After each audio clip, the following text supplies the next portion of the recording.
It's getting awfully crowded in Kansas as more big names join the race to succeed Governor Laura Kelly. Quinton Lucas marking the midpoint of his last term. What's left on his to-do list? We have a report card on how he's delivered on his campaign promises. And just as Kansas City tries to present its best image ahead of the World Cup, here comes the Washington Post with a less than glamorous portrait of life in KC. Plus, no August recall election after all? Those stories and the rest of the week's news straight ahead. Week in Review is made possible through the generous support of Dave and Jamie Cummings, Bob and Marlise Gorley, the Courtney S. Turner Charitable Trust, John H. Mize, and Bank of America N.A. co-trustees. The Francis Family Foundation through the discretionary fund of David and Janice Francis. And by viewers like you. Thank you. Hello and welcome. I'm Nick Haynes. Glad to have you with us on our weekly journey through the week's most impactful, confusing and downright head-scratching local news stories. Hopping on board the Week in Review bus with us this week, former Star reporter and editorial writer Dave Helling, and current Star opinion columnist Patrick Tuohy, who just got name-checked this week in the Washington Post. More on that in just a moment. Tracking the region's top political stories for KCUR News, Brian Ellison, and from our Metro's newest newspaper, Next Page KC, Eric Wesson. More on the race to succeed Laura Kelly as governor of Kansas straight ahead. But first, Mayor Lucas hits the midpoint of his final term, and he's marking the occasion by racking up the air miles. He was hard to catch this week. He was in Philadelphia on Monday for a summit of city leaders. Wednesday, he was in Chicago watching the Royals take on the Cubs at Wrigley Field. Friday, he headed to Cleveland for a top Democratic Party event. In between, his office says he was meeting with his staff to strategize on what he should do for the remainder of his short time left in office. We weren't in that meeting, but if you were, Eric, what would be the biggest item you would put on his final to-do list? Do something about the crime. Do something about the homelessness. On my way here today. Well, yeah, I did hear, though, this week, weren't they finally got agreement to open a low-barrier housing homeless shelter in Kansas City? They've done that before. They hired somebody that was earmarked to do that. If you get off on Van Brunt and I-70, it's a car wash there that is now a motel. People have moved into the stalls and they're living in those areas. Eric mentioned crime. Is that still the biggest unmet campaign promise, Patrick? Yeah, it has to be, and it's demonstrably so. Mayor Lucas ran saying he wanted to keep the homicide rate under 100, and not only did he fail to do that, we've seen a peak. This year, we may have the second highest, homicide rate ever in Kansas City. And to Eric's point, what Kansas City and a lot of cities are failing to do is provide the basic services. They get distracted by the nice-to-haves, the want-to-haves, but really what we need is public safety, transit, and infrastructure, and that's it. Does he still have time to fix that before he leaves office? Homicide? Lord, no. No, I can't imagine what he's going to do that he hasn't tried to do in the past 6 years. To that point, I think we can name this as a problem, but we can recognize also the complexity of the problem and the limited tools that any one part of our government or one particular public leader has to solve it. Certainly the state-controlled police board might be a piece of that. The resources that the city has available to devote to crime prevention, the willingness of the city council to support those efforts are all pieces of that. But I think there's no question that when the story is told of Quinton Lucas's mayorship, the crime problem will be the thing that people continue to talk about. What should be left on his to-do list before he leaves office, Dave? Well, I agree with, of course, my colleagues that the crime rate in Kansas City is the number one problem, and everything else is number 10 on the list. I mean, crime occupies the first 9 places. But just for the sake of diversity, there are a couple of other things that are coming up. First, the stadium debacle has to be settled one way or another in the next 2 years. If that doesn't happen, though, we're not going to pin the blame on Quinton Lucas, though. He's not the poster child, the name that goes on that, is he? Rightly or wrongly, if the Chiefs and or the Royals leave, even though, by the way, it was Quinton Lucas who said that a downtown baseball stadium was a Maserati when he was running for office and quickly changed his mind, but he'll carry some of the responsibility if the Chiefs or the Royals, particularly the Royals, go somewhere else. So that's important. And then I do think in the next 2 years, he'll want to pay some attention to what happens with the plaza. And, you know, if that shopping district continues to be 1/3 empty, that will also be seen as something the mayor could have had some impact on. So again, it's crime. Nobody would even dispute that it's crime. But those are a couple of other things that might be on his plate. If in the next 2 years the stadium issue is not resolved, will we really, as a public, be blaming Quinton Lucas, Patrick? Gosh, that's a great question. I am amazed at how all the parties in this debacle seem to have failed, from the team owners to the politicians on both sides of state line. I want to read the book that comes out in 10 years about what's going on behind the scenes, but it's very difficult from the outside to know who's the good guy. Okay, you're on chapter 3 currently of that book, Dave, am I right? Well, I am retired, so I have some writing time on my hands. But Patrick is completely right that all sides deserve, in fact, I've written this for the newspaper, all sides deserve approbation for the way they've approached this issue over the last several years, and that does not exclude the teams. The teams have had problems deciding what they want to do. The politicians have been horrible on this issue. No one comes out of this smelling good. If you listen to the backroom conversations, if they had kept the baseball stadium in East Village, instead of moving it to Crossroads, they got a pushback. They got people more engaged in the process.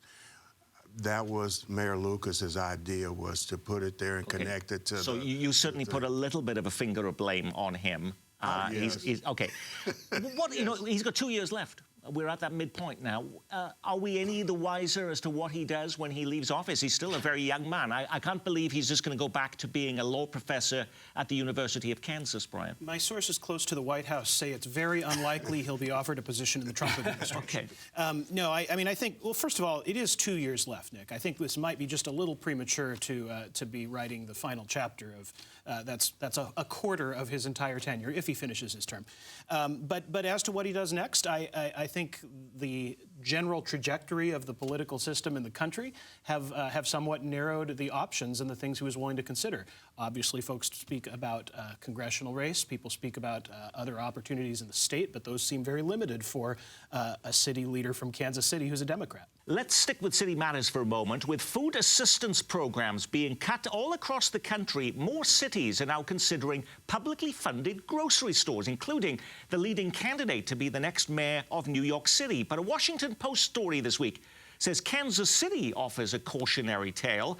The Post points out how the city poured millions into the Sunfresh supermarket at 31st and Prospect, and yet it's now on the brink of closure, pointing out rotten odors and empty shelves. Around here, a good thing don't last too long. I watch people walk in and walk out. I can tell you today, right now, it's damn near dead. Now, we've talked about this issue before, but now it's getting national eyeballs on the story, Eric, exactly at the time that we're supposed to be cleaning up our image, projecting strength and how wonderful we are ahead of the World Cup. And then here comes the Washington Post with this story. I mean, what went wrong, and is it too late to fix it? The city was slow to respond to a lot of issues that were going on there. He's getting emotional about it. There was a lot that was going on that the city was slow to respond to. The crime in the area. And I think people need to get a clarity. They did put the money into the entire shopping center. All of that money didn't go into so the when we're talking about more than $20 million, which is referenced in the story, we're talking about the whole shopping center, not just that grocery store. So that gives a bit of a false impression. Right. But don't we want cities, though, if there are issues of getting fresh produce in certain parts of our community, that you want government to step in and trying to help out? And wasn't this a noble effort to do that, Patrick? Certainly people want government to step in and try to help out, but we really need to judge these things by how effective they are. And I think this was doomed from the beginning. First of all, that grocery store had already sat vacant for 10 years when the city got involved, which tells you that private investors looked at this and decided it wasn't a good idea. There were other grocery stores serving that area. We didn't have a food desert, as a lot of people talked about. But ultimately, what the city needs to do is provide for those basics. And if a city has public safety, if they have transit, if they support infrastructure, then private investors can come in and meet the need. But when the city skips those basic things and tries to jump to the end to provide amenities, the writing's on the wall.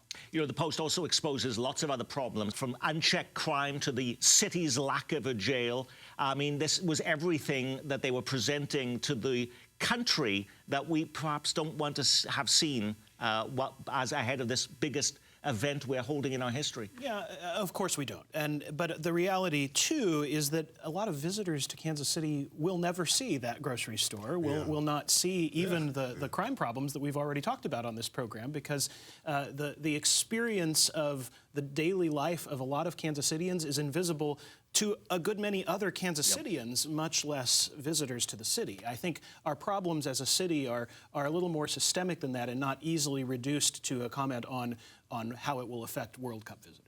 And, you know, provocatively, Ingram's magazine this week claims Kansas City should put out an alert to World Cup visitors. The local business magazine reports nothing on the official Kansas City World Cup website warns visitors that they have a 10 times better chance of being murdered in Kansas City than they would in New York City. Do we not have an obligation to tell them? I think we do have an obligation to present the best possible Kansas City we can present.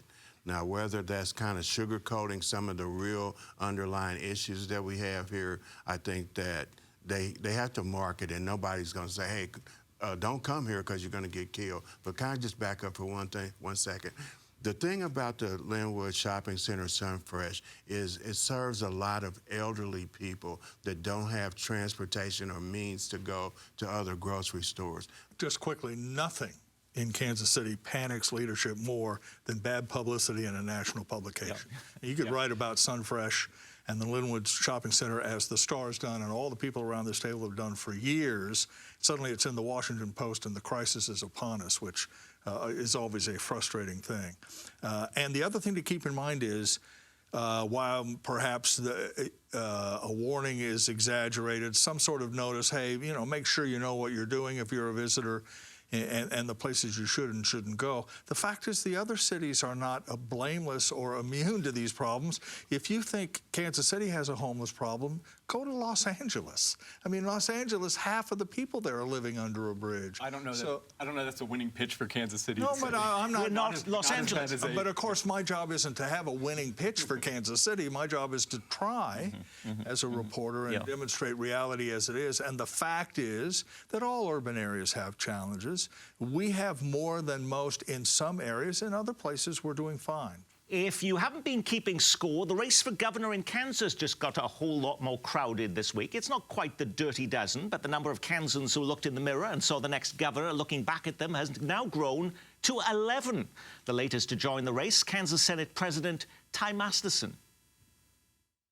Donald Trump is taking D.C. head on, and he is taking the country back. It's time we elect that same thing here. Most of the action is on the Republican ticket. You've got four big political names elbowing each other for attention. Senate President Ty Masterson, former Governor Jeff Collier, Secretary of State Scott Schwab, and Insurance Commissioner Vicki Schmidt. Who has the easiest path to being nominated, do you think? Don't forget Jeff Collier, the former lieutenant governor who's run before. As the field on the Republican side widens, the bar you have to clear to get the nomination shrinks. And so people with name recognition and some history with the party are presumably the favorites. Masterson is fairly well known. The next session, by the way, will be incredible to watch because of his candidacy. But maybe Collier, maybe some of the other Republicans who are seeking to run will have to spend some time getting their names before the Republican public again. I'm still waiting on Chris Kobach. Someone may have intelligence that I don't have, but I think Kobach still wants to be governor. If he runs, he would be the favorite. Now, some other remarkable things happening actually on the Democratic side of the governor's race this week. Are we about to see something exceedingly rare, a competitive Democratic primary for governor as the second Johnson County Democratic senator throws his hat into the ring, Ethan Corson. But perhaps the biggest surprise this week is who isn't joining the campaign. Laura Kelly's running mate, Lieutenant Governor Dave Toland, said he would not seek the office. That's an unexpected stunner. What happened? Wasn't he considered the front runner on the Democratic side? He was, or at least one of the front runners because of his experience with Laura Kelly. But Laura Kelly's reaction to this race is fascinating. On X this week, the former Twitter, she was effusive in her praise of Ethan Corson, to the expense of Cindy Holscher, about whom she said nothing. And that suggests that he will have some help in this race that she will not. Yeah, it's hard to think that that's unconnected to the decision of the lieutenant governor, Correct. Toland, to not run. And I don't know that anybody saw that coming. Now, having said that, no one would ever have accused Dave Toland of stealing the spotlight from Laura Kelly during his tenure. I'm not sure that he made that many motions that suggested he was really excited about being governor, and especially about running for governor as a Democrat with a very uphill battle, no matter who the Republican opponent is. So I'm not so shocked that he decided not to run, but I think the timing suggests that a full-on endorsement of Ethan Corson is probably on the way from the governor, and that really changes expectations in that race. And what happens to Laura Kelly? I mean, she's now only got a year left. You said about, well, there's a lot of time for Quinton Lucas, but she's only got a year left. I mean, does she just ride off into the sunset? My sources indicate she is not going to be offered a position in the Trump administration. Okay. If I was just as well wired at the White House as Brian, I could revive my moribund career. I think that, again, I think there is still some pressure on her to run against Roger Marshall, but I don't think increasingly it looks like she'll decline that opportunity. So she may just take senior status, much like Kathleen Sebelius, and work behind the scenes. Quickly before we leave this topic, though, Nick, who knows who Ethan Corson is? I mean, that name is really unfamiliar to most Kansans. He's from Prairie Village. Cindy Holscher is also a local product. That's an interesting development for Democrats. But whoever the nominee is really going to need a boost in the general election. It doesn't help that he's also from Johnson County. Yes, correct. I'm sure we'll talk about that more in the coming year, but Ethan Corson from Fairway, a relatively newcomer to the state legislature compared to Cindy Holscher, but he does have this national experience, at the national level that suggests he's probably more tied to Democratic leaders and maybe Democratic money. Jackson County Executive Frank White has done something no one else has been able to accomplish over the past year. He's managed to knock the stadium story off the front page. White's fate has become Kansas City's newest and biggest political drama. This week we learn a little more about the recall election that could oust him from office while we're still waiting for a judge to rule on whether a recall election can be held and when. We've been told local election officers aren't even preparing for an August ballot any longer. So what are they preparing for, Eric? Well, one is preparing for the judge to rule. That's Jackson County. It's my understanding that the Kansas City Election Board is preparing for it.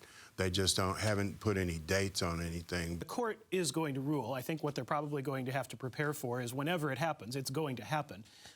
What I think is interesting is that we're still learning more about how this unfolds and what even happens after a recall occurs. We, of course, as we shared last time I brandished copies of the county charter.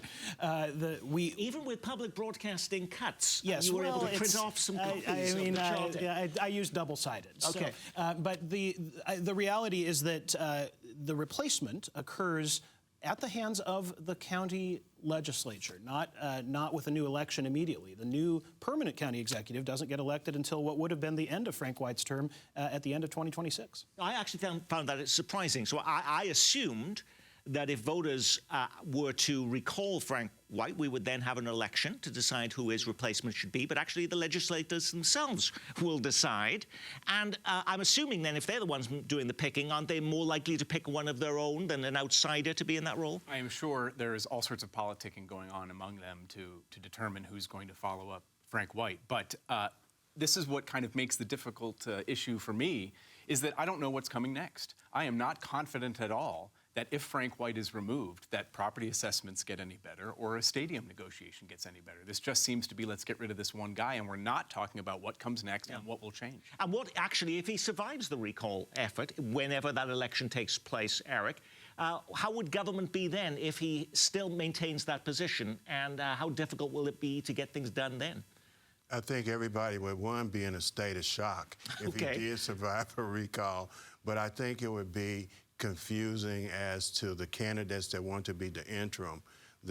All of them come in saying, hey, I want to fix the assessment problem. I'm going to fix it. I know how to fix it. So whether or not they'll be able to gel together as one, like they should be, I think that remains to be seen. I mean, a cynical person might answer your question, Nick, with, well, what are they getting done now?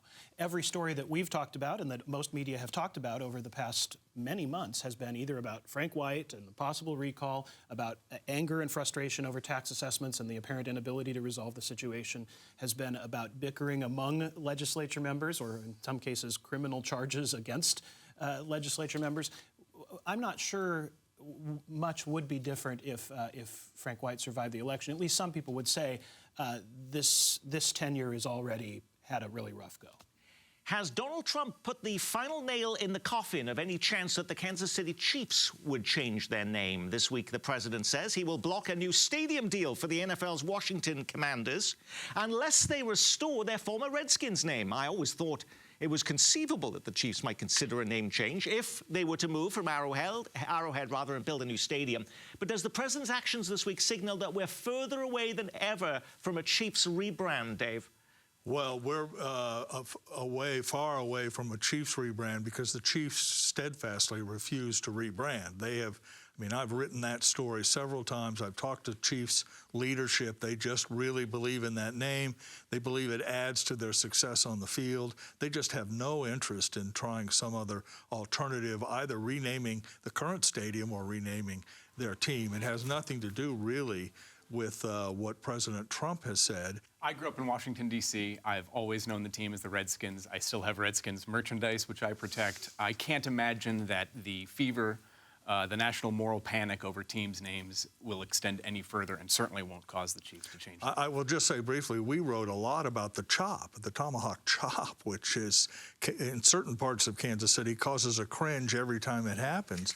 The Chiefs won't even try and stop that. Again, they think it's part of what they're doing. And to respond to Patrick's point, I think there are a lot of parts of the Kansas City community who would not think of this as a national fever. They would think about this as matters of dignity and identity regarding their status as Native Americans and indigenous people whose imagery and language is being used to cause implicit oppression of them. But the chief is named after a man who was a historic person here in Kansas City. That is baloney.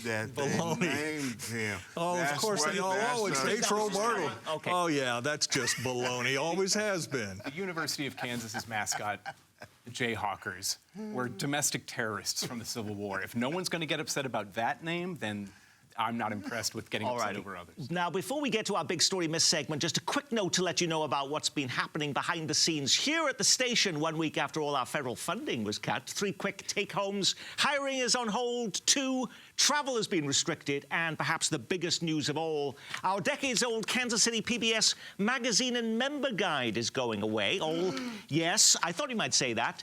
It's about a $300,000 a year effort that, with all the printing and the mailing cost, it'll be the most noticeable early casualty of the funding cuts. We'll keep you posted regularly about what else is happening. Now, when you put a program like this together every week, you can't get to every story grabbing the headlines. What was the big local story we missed?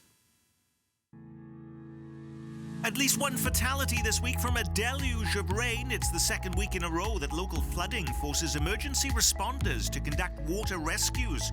The Chiefs head north as training camp gets underway in St. Joseph. Ted Lasso begins filming in Kansas City, surprising shoppers on the plaza this week. Is Penway Point in trouble? The Ferris wheel is up, but complaints build over weeds and a halt to construction. There's no word on when the rest of the development might be built. Early voting now underway in the Wyandotte County mayor's race. 6 candidates are campaigning to succeed Tyrone Garner, who is not running for re-election. Fearing for its funding, KU eliminates gender pronouns in official communications from emails to Zoom calls. And many of you have complained about kids on scooters and e-bikes. Overland Park now considering a major crackdown. Thing is, a large number are head injuries. A lot of confusion, really, about what are the rules, where are folks supposed to be? Are they supposed to be on the sidewalk or in the street? Actually, you traveled here by scooter, Eric, so I'm just wondering whether the concern over a potential crackdown was your top story missed. I'm shaking in my boots. I chose Ted going in the gates and bringing a positive spin on Kansas City. Maybe they could use that for the World Cup for people coming in as a marketing tool. Brian. After a long wait, on Thursday morning, the Streetcar Authority announced that the Southern Extension will open on Friday, October 24th. Will connect residents and people who work in the city to a wide range of restaurants and businesses and UMKC, and someday perhaps me to a downtown baseball stadium. We'll see. Absolutely. And so you can finally go shopping on the plaza and leave your car at home, Patrick. I can't wait for that. So the story I pick, I'll shamelessly promote one of my columns, was that the unified government of Wyandotte County and Kansas City, Kansas, did away with their parking mandates for a number of years in the old part of downtown. This is a great move that gets an unnecessary and costly regulation out of the way from developers and people who want to build homes and people who just want to be entrepreneurs and open restaurants. Yeah, and so there used to be things like you had to have 3 parking spaces per how many feet of space, and that went away. It's a nightmare in Kansas City, Missouri to figure this out, but moves by KCK and even by St. Louis show that maybe cities are learning that what they need to do to increase development is get out of the way.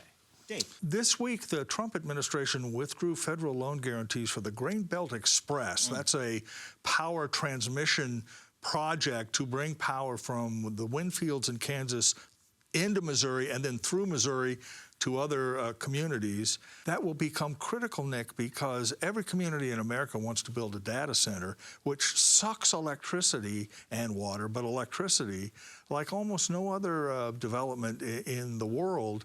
And so the ability to produce power and move it to where it's needed is going to be a huge issue in the next decade. And on that, we will say our week has been reviewed, courtesy of Star contributing opinion columnist Patrick Tuohy and Eric Wesson from Next Page KC.